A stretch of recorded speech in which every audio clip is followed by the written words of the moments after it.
2026 మార్చి నెల 19 నుండి 2027 ఏప్రిల్ 6వ తారీఖు వరకు ఈ పరాభవనామ సంవత్సర ఫలితాలు. పరాభవ అంటే పరాభవం పొందటమే, అవతల వారి చేత పరాభవింపబట్టం. ఇది ఈ సంవత్సరం పేరే అట్లా ఉంది. పైన ఈ రాశి వాళ్ళకి ఏ గ్రహాలు బాగాలేవు. కుజుడు బాగాలేడు, గురువు బాగాలేడు, శని బాగాలేడు. కుజ గురువులు పూర్తిగా అరిష్టంగా ఉన్నారు. మరి కుజుడు అష్టమంలో, గురువు 12 ఉండటం చాలా ఇబ్బందికరం. మరి 12 గురువు కానీ, మరి 8 కుజుడు కానీ ప్రాణకంటకుడు, ప్రాణం తీసుకుందాం చచ్చిపోదామనేటువంటి పరిస్థితి వస్తుంది. అదే కాదు, అట్లా పరిస్థితి రాకపోయినా ఏదైనా దెబ్బ తగిలింది, మరి చిన్న దెబ్బే, కాలు ఫ్రాక్చర్ అయింది, మంచంలో పడుకోయా 3 నెలల వరకు కాలు కింద పెట్టబాకు, 3 నెలల తర్వాత మళ్ళీ ఎక్స్రే తీసి చూస్తాము, కట్టుకుంటే సరే లేకపోతే మళ్ళీ కట్టాలంటారు. మరి ఈ టైంలో ప్యాసుకు పోవాలన్నా లెట్రిన్కి పోవాలన్నా ఇబ్బంది. ఏదో రకంగా కాలు కింద పెడితే కాలు మళ్ళీ సెట్ కాక మళ్ళీ ఇంకో 3 నెలలు, 6 నెలలు చిన్న, పెద్ద ఆపరేషన్ కాదు, చిన్న ఫ్రాక్చరు, 6 నెలలు హింస పెడితే మరి చేసే వృత్తి చేయలేము, వచ్చే ఆదాయం రావట్లేదు. ఏదైనా వృత్తి చేస్తుంటే ఇంట్లో తిండి ఖర్చులు జరుగుతాయి. ఇదిగాక హాస్పిటల్లోనూ బెడ్ మీద ఉంటే మందులు ఖర్చులు, ఇక చెప్పటానికి వీల్లేదు. ఏమిటయా అంటే ఈ బాధలు అనుభవించిన వాడికి అర్థమవుతుంది, కానీ చెప్పటానికి వీలుగా అనేటువంటి పరిస్థితి. ఈ రాశి వాళ్ళకి బుధుడు శుక్రుడు తప్పితే ఏ గ్రహాలు బాగాలేరు. బుధుడు వల్ల వ్యాపారం సాగుతుంది, శుక్రుడి వల్ల భార్య అనుకూలత అవుతుంది, వివాహం కావటానికి తప్పనిసరిగా వివాహం అయ్యే పరిస్థితి కనపడుతుంది. కానీ వివాహం ఎట్లా పడితే అట్లా చేసుకోకూడదు. డేట్ ఆఫ్ బర్త్ ద్వారా జాతకం చూసి పెద్దవాళ్ళ నిర్ణయంతో వివాహం జరిగితే మంచిది. అట్లా కాకుండా సొంత నిర్ణయాలు తీసుకొని మేము ప్రేమించుకున్నాం, మేము పెళ్లి చేసుకుంటాం అనే పద్ధతిలో కనుక చేస్తే మాత్రం చాలా ఇబ్బంది పడతారు. తర్వాత పెద్దవాళ్ళని మాట్లాడినీరు, మేమిద్దరం నిర్ణయం చేసుకున్నాం, ఏదైనా ఉంటే మేమిద్దరం మాట్లాడుకుంటాం, మీరెవరు రావద్దు అంటారు.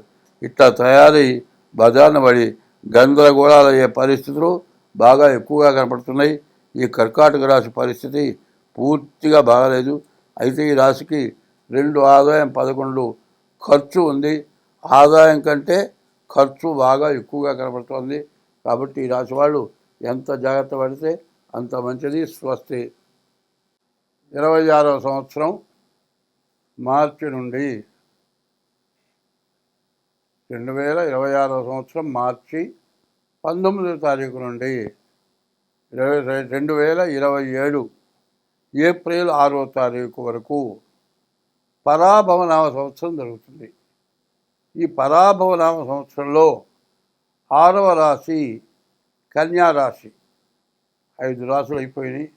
6వ రాశి కన్యారాశి ఫలితాలు చెప్పుకుందాం. ఈ కన్యారాశికి బుధుడు అధిపతి. బుధుడు బాగున్నాడు, కుజుడు బాగున్నాడు, రాహు బాగున్నాడు. మరి ఈ 3 గ్రహాలు తప్పితే ఏ గ్రహాలు కూడా పూర్తిగా బాగాలేవు. శని సప్తమంలో ఉన్నాడు. భార్యాభర్తలకి, కుటుంబ వ్యవస్థకి విడిపోయే పరిస్థితులు బాగా ఎక్కువగా ఉంటాయి. ఎక్కడ తొందరపాటు వచ్చినా, ఎక్కడ గొడవలు పెట్టుకున్నా మరి కుటుంబ వ్యవస్థ ఎవరి దారిన వాళ్ళు అయిపోతారు. అందువల్ల ఎప్పుడు కూడా కాపరం గుట్టు, రోగం రట్టు అన్నారు. ఏదైనా జబ్బు చేస్తే, ఏదైనా గడ్డో రాయో తగిలో, ఏ జబ్బో తగిలో, ఏదైనా బాధ వస్తే 10 మందికి చెప్పాలట. ఎవరో ఒక వైద్యుడు ఆ రోగం పోగొడతాడు. కాపరం గుట్టు, ఇంట్లో సంగతులు బయట ఎవరికీ చెప్పకూడదు. ఇప్పుడు ఇక్కడ ఏం జరుగుతుందంటే, ఆడవాళ్ళు ఒక చోట చేరారంటే వీళ్ళింటో గొడవలు, వాళ్ళింటో గొడవలు, వీళ్ళింటో ఇట్లా చెప్పుకొని ఊరు ఏకమైపోయి ప్రతివాడు కూడా గొడవ పెట్టి వాళ్ళ ఇంట్లో అట్లా అవుతా ఇట్లా అవుతా ఇట్లాంటివి చెప్పుకుంటారు. ఎప్పుడు కూడా మానవ జన్మ యొక్క లక్షణం ఏంటంటే ఎవరిని విమర్శించడం పద్ధతి కాదు. ఏదన్నా సమస్య వచ్చి వాడు బాధ తట్టుకోలేక మనతో చెబితే మనం ఏం చేయాలి? వాళ్ళు విడిపోయేటట్టుగా మనం చేయకూడదు. వాళ్ళకి నచ్చజెప్పి వాళ్ళిద్దరూ కలిసి ఉండేట్టుగా పిల్లల కోసం మీరు బతకాలి. పిల్లల్ని కన్న తర్వాత భార్యాభర్తలు విడిపోవటం చాలా తప్పు. కాబట్టి ఇట్లా చేయొద్దు. ఎన్ని కష్టాలు పడ్డా కూడా పిల్లలు అన్యాయం అయిపోతారు. తల్లి లేకపోయినా తండ్రి లేకపోయినా ఇబ్బంది. తండ్రి వెళ్ళిపోయి వేరే పెళ్లి చేసుకున్నాడు అనుకో, తల్లి పెళ్లి చేసుకోకుండా ఉండి పిల్లల్ని చూసినా కూడా తండ్రి బాధ్యత పిల్లలకు రాదు. ఇంట్లో వరకు తల్లి చూస్తుంది, బయట పిల్లలు ఎట్లా ఉన్నారో తండ్రి చూస్తాడు. అదే తండ్రి హయాంలో పిల్లలు ఉన్నారనుకో, బయట ఎట్లా ఉన్నాడో చూస్తాడు కానీ ఇంట్లో పిల్లలకి తిండి గుడ్డ మరి ఇంట్లో కావాల్సినవన్నీ తండ్రి చూడలేడు. కాబట్టి భార్య భర్త ఇద్దరు సక్రమంగా ఉండాలి. పిల్లల్ని జాగ్రత్తగా చూసుకోవాలి. పిల్లలు ఇప్పుడు అనాథ శరణాలయాలకు వెళ్తున్నారు ఎక్కువ మంది. ఇట్లా వెళ్ళటానికి కారణం ఏంటంటే పెళ్లి చేసుకొని ఏదో సమస్యతో గొడవ పెట్టుకొని మరి కోర్టుకెక్కి పిల్లల్ని అన్యాయం చేసి విడబడిపోతే మరి పెద్దవాళ్ళు ఆ పిల్లవాడి నాయనమ్మ మరి తాత ఉన్నారు, వాళ్ళు ఎంతో జాగ్రత్తగా చూస్తారు. ఇక చివరికి చూడలేక అనాథ శరణాలయాల పాలన చేస్తారు. మరి ఇట్లాంటివి జరగటం మంచిదేనా? మంచిది కాదు. ఈ అనాథ శరణాలయాలకు వెళ్ళకూడదు. తల్లిదండ్రులు వృద్ధాశ్రమానికి, కన్న పిల్లలు అనాథ శరణాలయాల పాలు కాకూడదు. ఇట్లా చేసినట్లయితే వివాహ వ్యవస్థ వల్ల చాలా పాపం చేసుకున్నట్టు. ఎందుకంటే ధర్మపత్ని అన్నారు. భార్య ధర్మానికి ఉపయోగపడేది భార్య, భర్త ధర్మాన్ని భరించేవాడు భర్త. వీళ్ళిద్దరు కూడా ధర్మమైన మార్గంలో ఉండి పిల్లల్ని జాగ్రత్తగా చూసుకొని మరి పరాయింటి నుంచి వచ్చినటువంటి ఆడపిల్ల అత్తమామల్ని తల్లిదండ్రులాగా చూసుకొని కుటుంబ వ్యవస్థ బాగా ఉంటేనే ఏదైనా బాగుంటుంది. లేకపోతే సమస్యలు అయిపోయి చాలా ఎక్కువ అవుతాయి. ఇందులో రాహుకేతువుల మధ్యలో గ్రహాలు పడ్డాయి. కాలసర్ప దోషం ఉంది. మరి కుజుడు ఆరింటున్నాడు. మరి కాలసర్ప దోషం. మరి శుక్రుడు ఏడింట ఉన్నాడు.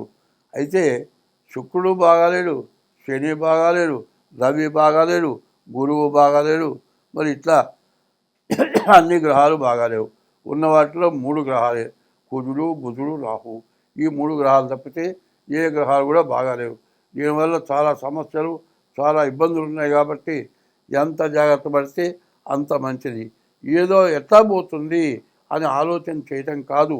ఈ సంవత్సరంలో మరి 2026 మరి మార్చి 19 లోపలే నేను చెప్పింది వినగానే డేట్ ఆఫ్ బర్త్ ద్వారా కానీ హస్తసాముద్రిక ద్వారా కానీ మీ జాతకం చూపించుకుంటే ఎందువల్ల మీరు ఇబ్బంది పడుతున్నారు, ఏం చేస్తే మీ బాధలు పోతాయి అన్ని వివరంగా చెప్పడం జరుగుతుంది. మీరు సుఖంగా ఆనందంగా ఉండగలుగుతారు. అట్లా కావాలనుకుంటే మా ఫోన్ నెంబర్ ఉంది 6300061241. ఇంకో నెంబర్ ఉంది 7801071946. ఈ 2 నెంబర్లలో ఏ నెంబర్కి ఫోన్ చేసినా నేను మాట్లాడి మీ జాతకం చెప్పడం జరుగుతుంది. కొద్దిగా ఫీజు వేయాలి. ఫీజు ఇచ్చి మీ జాతకం చెప్పించుకుంటే మంచిది. సో ఈ రాశి వాళ్ళకి చెప్పాలి అంటే కన్యా రాశి వాళ్ళకి 8 ఆదాయం 11 ఖర్చు. ఖర్చు కూడా విపరీతంగా ఉంది. కాబట్టి మీరు చాలా జాగ్రత్త పడాలి. స్వస్తి.